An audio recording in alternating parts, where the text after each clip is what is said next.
Right, YouTube, the Shadow King Announcer, and I'm here to review Star Wars Tales of the Jedi, issue 11. Apologies for the delay. I've recently been working at a job, and it's most of the hours are at the night shift, and with the one exception being early in the morning. And in both cases, I was too drained uh, to do any recording of Tales of of any videos, let alone Tales of the Jedi. But I want to do it right now, and since it's early, I don't have anything better to do until work comes, and I just want to get it over with and give you guys the content that you so uh, richly deserve. So let's get to it, shall we? The issue starts off with XR Kun heading to Yavin 4. Yes, the Yavin 4 that was in A New Hope, and is exploring the area, wondering if he'll be the first Jedi to ever uh, control the dark side without becoming a Sith. And Frida Nat is basically telling him uh, he's going to need he's going to need his help because Yavin 4 is a pretty dangerous place inhabited by savages called the Masasi. And Exar Kun pretty much says, I don't need your help. I don't want anything to do with you. I'm going to go my own path and prove that I can control the dark side without becoming a Sith and prove the other Jedi Masters wrong. And Fiona says, fine, you don't listen to me and see what happens. And immediately Frida Nat gets attacked by Masasi, and he tries to fight like a Jedi, but it doesn't go all too well. His lightsaber feels heavy. He's having trouble calling on the Force, and he ultimately gets captured. But then one of the Masasi leaders says that looks at him and thinks that he's the one that they've been waiting for. And meanwhile, back on what was it, Onderon? Or yeah, it probably was Onderon. Uh, Ula Keldroma is meeting with Master Odin uh, basically telling him his plan of how he intends to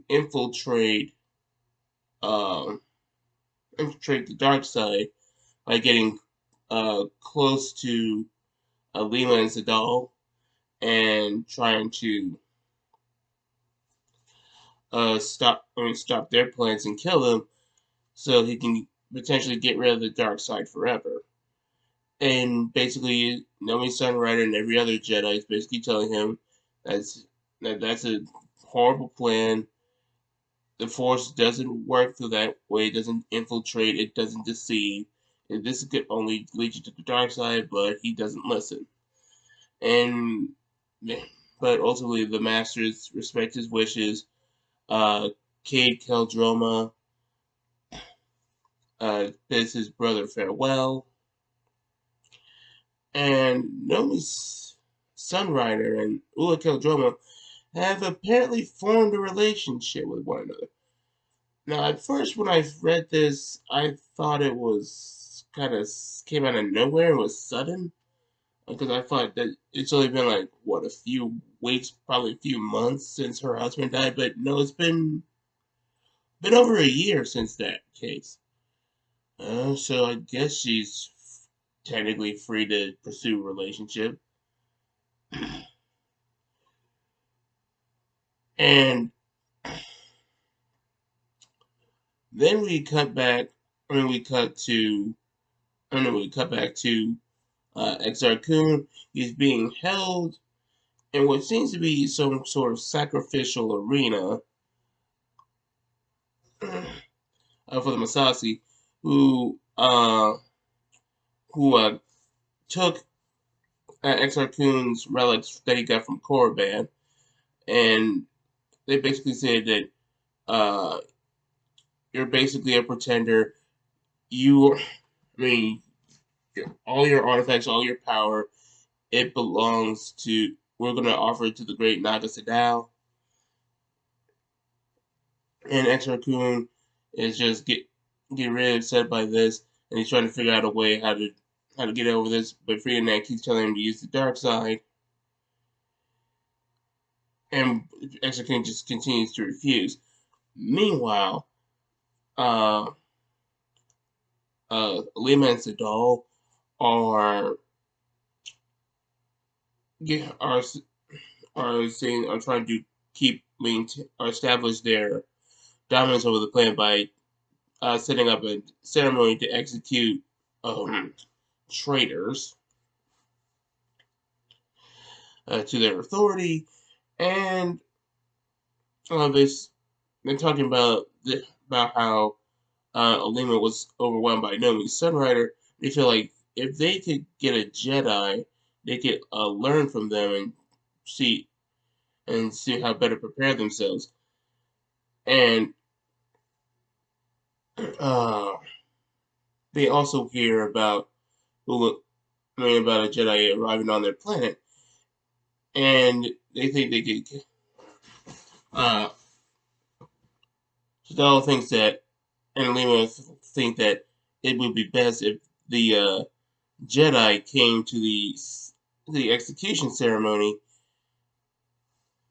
um, to try to like save the people who are rebelling against Lima and Zadal, because that would be the best way to trap them. And Ulukaya Drummond does go there, and he does consider trying to stop these two, but he feels like but he realizes Alima and Sadal aren't the source of the dark side; they're just a symptom of it. If he just kills them, the dark side is just going to move on to someone else, and it might be someone potentially worse. So he ultimately decides to uh, kill the rebels and save Sadal. I mean, not Sadal, Lima. And Lima pretty much shows that she's grateful and says that he's a powerful Jedi and would like to discuss some things with her and learn from him. Uh, which I which I'm not too sure, but I think the implications was that it ended up with them having sex because she said that later on in the issue that he was sleeping and that they talked about how he was having troubles with the Force. But it also could be that uh, if he was genuinely weakened, that she managed to drug him. But that's pretty much their plan. They intend to use Ula Keldroma to learn more about the Jedi and the Force. And back with Exar Kun, he finally yields and accepts his rage and calls upon the dark side to overwhelm Masasi Beast that was getting ready to kill him, and uses those artifacts to just wreak enormous amounts of havoc. And Masasi witnesses his power and starts worshiping him as if he was a god. And Freedom says that now you have this power and this planet, and Yavin 4 is now ours. Uh, you need to go to the alchemical lab so that you can resurrect my resurrect myself, and I can have the power of the dark side that I once held. And Exarchino says this was your plan all along. You just wanted me to help you get resurrected, and he doesn't want to go with that plan. And he proceeds to bless with the dark side of the Force, which is enough to destroy his spirit. It's interesting. I think this is the I think this is the first time I learned that this Force spirit can be destroyed. I mean, I know there was Darth Sidious's spirit uh, that was dealt with by a Jedi Master in Dark Empire, but I always saw this more like he sealed it away into, I believe, it was the afterlife for the Sith, Chaos. I think it was Chaos. I just assumed that he sealed it away using the Force. I didn't genuinely think that you could destroy a Force ghost. Hmm. Assuming that, no, I'm not gonna go down that thought. That's because I don't want to give praise to us. I don't want to give a defense for a certain movie that I don't like.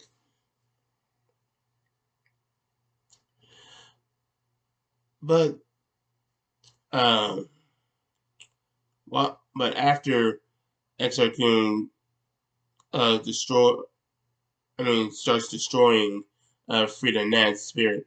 Frida Nat starts warning Alima and Sidal that Exar Kun has betrayed him, and he declares him a pretender to the Sith legacy that her, Sidal, and Ulic shall be the true successors of the Sith, and they need to uh, beware of and hopefully kill Exar Kun before he truly becomes a threat. A threat they can't handle.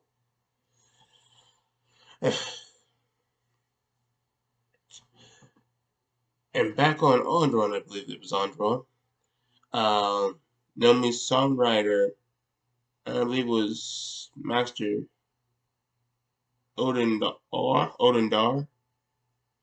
Uh, they they sense a they sense the ripple of Freedom Nat's second death, and they sense that Exar Kun and Ulikel are filling that void, and they don't like this. It has very dark implications to it. All in all, I do think this was a pretty good story. Um, it's nice to see that Exar Kun was still trying to hold on to his ambition of being the Jedi that could control the dark side, but ultimately he falls short because you can't dance around with the dark side. It's ultimately going to control you, and he just ultimately embraces it by the end of this issue. And it was also nice to see a callback to Yavin 4. Good to see the species of the Masasi, which have a connection to the Sith. Um, it was also interesting to see um, morally gray dilemmas for Ulic Qel-Droma and what the consequences of those are going to be. And now that he's trying to infiltrate the rule of Alima and Sidal. But all in all, those were pretty much all I had to say. What did you guys think? Let me know in the comment section down below. I'll catch you more later.